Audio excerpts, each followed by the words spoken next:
Hi friends, সবাইকে জানাই good evening. এখন আমি একটু চা দিয়ে কেক খেয়ে নিলাম আর দেন চলে গেলাম স্টেশনে। দেখলাম আজকে পাপিদের হয়তো অফিস থেকে মিষ্টি দিয়েছিল দিওয়ালি উপলক্ষে, তো সেটাই পাপি আমাকে এই মুহূর্তে দিচ্ছিল, সেটাই আমি খাচ্ছিলাম।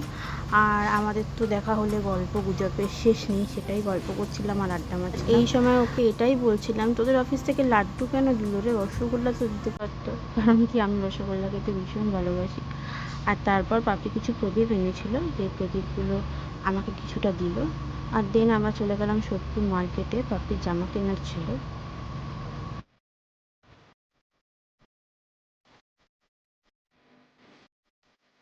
আর তারপর তো আমাদের সব থেকে পছন্দের খাওয়া, সেটা হলো ফুচকা, যেটা সামনে তোমরা দেখতে পাচ্ছ।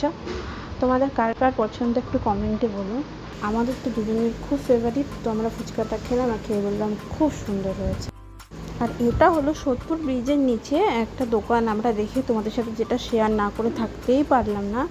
এত সুন্দর দিওয়ালি স্পেশাল ওরা ওখানে লাইটিং প্রদীপগুলো রেখেছে, মানে ভীষণ সুন্দর, যেটা আমাদের খুব পছন্দ ছিল। আর আমরা ওখান থেকে কয়েকটা নিয়েছিলাম।